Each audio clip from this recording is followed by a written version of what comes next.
போக்க பார்த்தா ஆப்கானிஸ்தான் இந்த டெஸ்ட் மேட்ச்ல தேர்றது ரொம்ப கஷ்டம்தான் போலயே. ஆமாங்க, இப்படி வந்து சொல்ற மாதிரி தான் நம்ம இந்தியாவோட பெர்ஃபார்மன்ஸ் சும்மா வெறித்தனமா இருக்குங்க. நேத்தே நாள் முடிவில் நம்ம 368 ரன் வந்து எடுத்துட்டோம். வெறும் 3 விக்கெட் தான் வந்து போயிருந்துச்சு.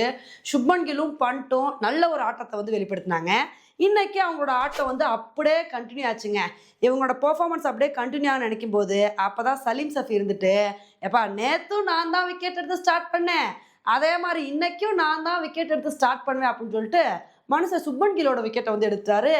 அதோட நிறுத்தாம அடுத்து கொஞ்ச நேரத்துல சலீம் சஃபி துருஜுரலோட ஸ்டெம்பையும் வந்து தெறிக்க விட்டாருங்க.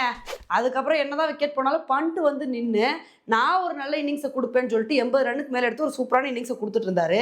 சரி, இவரும் செஞ்சுரி அடிச்சிருவாரு அப்படின்னு எதிர்பார்க்கும் போது அவர் வந்து சாகித்யோட பால்ல வந்து அவுட் ஆயிட்டாருங்க. இதோட வந்து சலீம் சஃபியை வந்து நிறுத்தாம நான் அடுத்தும் 2 விக்கெட் எடுப்பேன் அப்படின்னு சொல்லிட்டு சிராஜோட விக்கெட்டு, மானவ் சுதாரோட விக்கெட்டுன்னு சொல்லிட்டு அடுத்தடுத்து 2 விக்கெட் வந்து எடுத்தாரு. சரி, சட்டுப்புட்டுன்னு சொல்லிட்டு ஆப்கானிஸ்தான் இந்தியாவை ஆல் அவுட் பண்ணுவாங்கன்னு பார்த்தா அதுக்கப்புறம் ஆப்கானிஸ்தானால விக்கெட்டே எடுக்க முடியலங்க. நம்மளோட வாஷிங்டன் சுந்தர், நானும் என்னோட பங்குக்கு ஆளாளுக்கு ஹாஃப் செஞ்சுரி அடிக்காங்கிறேன், நானும் ஹாஃப் செஞ்சுரி அடிச்சுக்கிறேன் அப்படின்னு சொல்லிட்டு அவரோட பங்குக்கு அவரும் ஹாஃப் செஞ்சுரி அடிச்சாரு. ஒரு பக்கம் வந்து ஆப்கானிஸ்தான் ஆல் அவுட் பண்ணுவாங்கன்னு பார்த்தா அவங்க ஆல் அவுட் பண்ணவே இல்லை.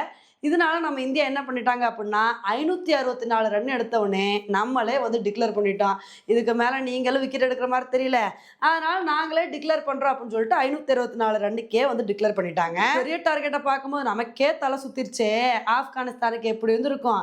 சரி, அதுக்கு தகுந்தாப்புல ஸ்டார்டிங்ல இருந்து ஒரு சூப்பரான பேட்டிங் பர்ஃபார்மன்ஸை கொடுப்பாங்க, விக்கெட்டை விட்டு கொடுக்காம இன்னைக்கு நாளை கடத்திடுவாங்க அப்படின்னு தாங்க வந்து எதிர்பார்த்தோம். ஆனால் இன்னைக்கு மேட்ச்ல நடந்ததே வேறங்க.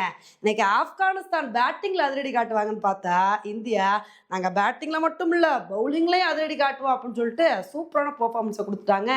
இதுல மானவ் சுதாரு நான் வந்து ஃபர்ஸ்ட் விக்கெட் எடுப்பேன் அப்படின்னு சொல்லிட்டு அப்துல் மாலிக்கோட விக்கெட்டை வந்து எடுத்தாரு.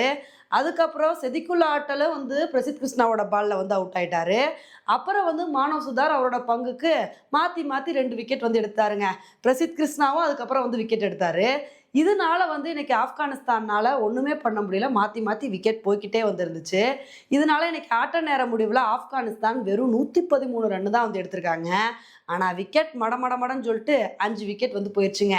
இந்த அளவுக்கு வந்து விக்கெட் போனதுக்கு முக்கிய காரணம் மானவ் சுதாரும் அதுக்கப்புறம் வந்து பிரசித் கிருஷ்ணாவும் தான். ஏன்னா சுதார் வந்து 3 விக்கெட் எடுத்து அசத்திருக்காரு, பிரசித் கிருஷ்ணா 2 விக்கெட் எடுத்து அசத்திருக்காரு. இது ரொம்ப முக்கியமான விஷயம் என்ன அப்படின்னா மானவ் சுதாருக்கு வந்து இது ஃபர்ஸ்ட் மேட்சுங்க. டெபியூட் மேட்ச்ல ஒரு சூப்பரான பவுலிங் பர்ஃபார்மன்ஸை கொடுப்பேன்னு சொல்லிட்டு அசத்தலான பவுலிங் பர்ஃபார்மன்ஸை கொடுத்து மாஸ் காட்டியிருக்காரு. இதனால தான் ஆப்கானிஸ்தானால ஒன்றுமே பண்ண முடியல. ஆனால் போகிற போக்க பார்த்தா இந்த மேட்ச் 5 நாள் நடக்கிறதே கஷ்டமாக தாங்க தெரியுது. ஏன்னா நாளைக்கு வந்து நம்ம இந்தியா என்ன நினைப்பாங்க அப்படின்னா சட்டுப்புட்டு நல்ல பவுலிங் பர்ஃபார்மன்ஸை கொடுத்து வேகமாக வந்து ஆப்கானிஸ்தானை ஆல் அவுட் பண்ணணும்னு நினைப்பாங்க. ஆனால் இப்போ உள்ள நிலைமையில ஆப்கானிஸ்தான் எவ்வளவு நேரம் தாக்கு பிடிப்பாங்க அப்படின்றது வந்து தெரியல. அந்த அளவுக்கு மோசமான பேட்டிங் தான் வந்து பண்ணிட்டு இருக்காங்க. இன்னைக்கு சொதப்பிட்டாங்க, நாளைக்கு என்ன பண்ணுறாங்க அப்படின்றத பொறுத்து வந்து பார்க்கலாம். ஓகே ஃப்ரெண்ட்ஸ், நம்ம இந்தியாவோட பெர்ஃபார்மன்ஸை பற்றி நீங்கள் என்ன நினைக்கிறீங்க அப்படின்றத என்னோட கமெண்ட் செக்ஷனில் போடுங்க.